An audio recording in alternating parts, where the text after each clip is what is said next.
I just wanted to share my experience with this in case anyone else is considering it, especially if you are trying to figure out backup power for your home, or you want something for a recreational vehicle, a work site, or just peace of mind during outages.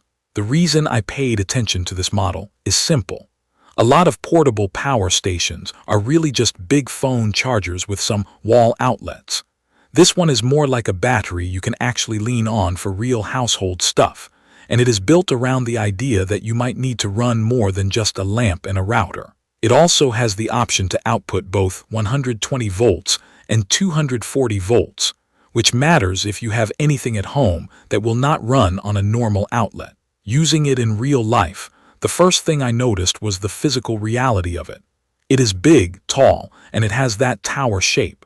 It looks like it belongs in a garage more than it belongs at a campsite. The corners are reinforced, the finish feels tough, and the handles are not decorative. I have picked up plenty of battery boxes where the handle feels like an afterthought. Here, the handles feel like they are actually meant to take weight. And yes, the weight is the first real limitation. It is over 140 pounds. I can move it around on its wheels on smooth flooring without much drama, and the pull-out handle helps. On a flat driveway, it is manageable. The moment you add stairs, gravel, or tight turns through a doorway, it becomes a two-person job in my opinion. I would not treat this like something you casually throw in the back of a car by yourself. For me, it works best when it has a home base, like a corner of the garage, and then I roll it out when I need it.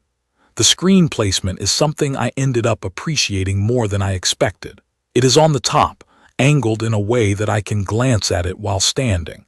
It is bright and readable even when there is daylight coming in. I do not have to crouch down to see what is happening. The ports being on the front also makes daily use easier, because I can roll it into place and plug things in without walking around it. In terms of what I actually plug in, I have used it for a mix of home essentials and everyday stuff. I ran a full-size refrigerator. I also used it for my office setup, like a desktop computer, monitors, network gear, and chargers.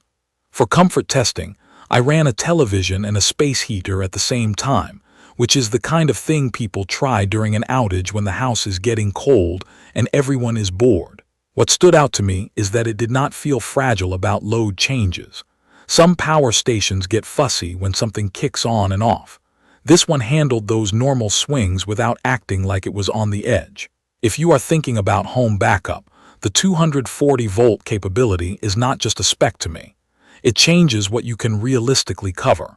In my case, I used it in a way that simulated an outage by connecting through my home transfer setup. Being able to support 240-volt loads means you can potentially run things like certain well pumps or other larger appliances that a normal 120-volt battery unit would not handle. I am being careful with wording here because every house is different, and I am not telling anyone to wire things up without knowing what they are doing.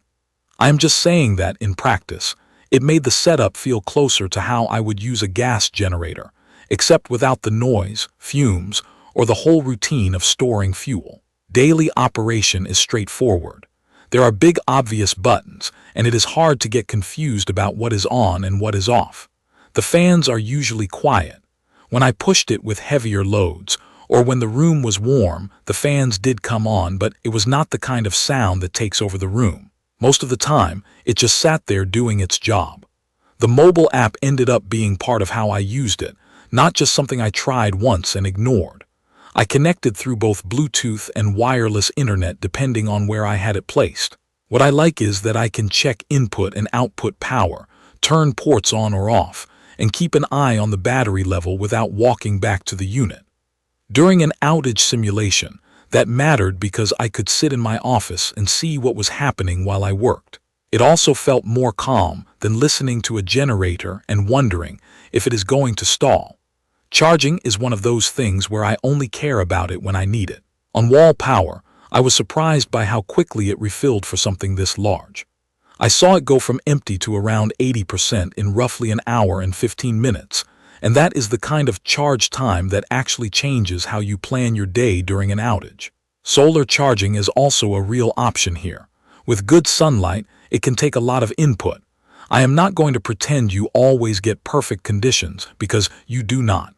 Clouds and panel placement change everything, but when the weather cooperates, it can pull in enough power that you feel like you are refilling instead of just slowing the drain.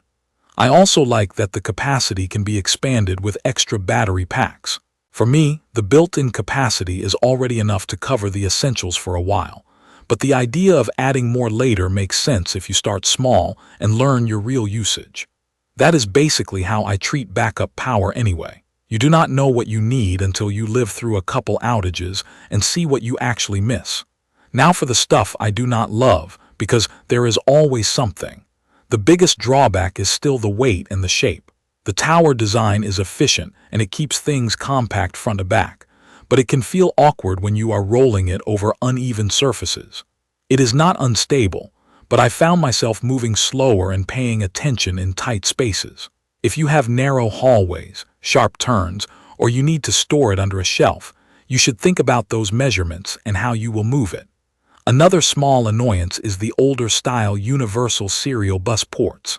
The unit has multiple universal serial bus Type-C ports that can charge modern devices quickly, which is great. But the universal serial bus type, ports did not feel fast when I used them for older devices.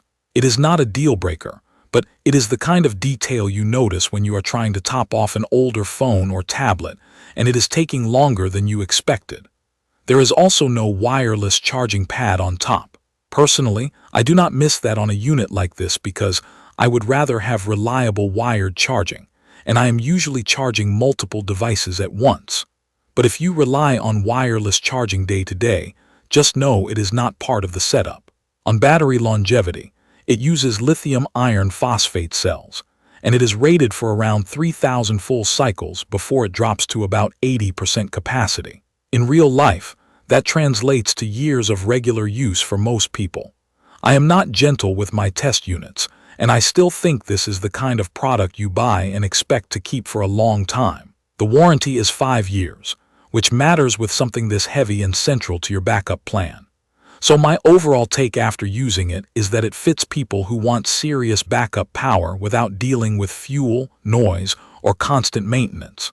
It is not something I would recommend to someone who wants a light, easy camping battery. It is also not something I would recommend if you know you will be carrying it upstairs by yourself. But if you have a place to keep it, and you want a quiet backup system that can run meaningful loads and handle 240 volts when you need it, it has been dependable in my testing, and it feels built for the long haul. You can view detailed information about the Anker SOLIX F3800 Plus in the comments section. Thank you for watching.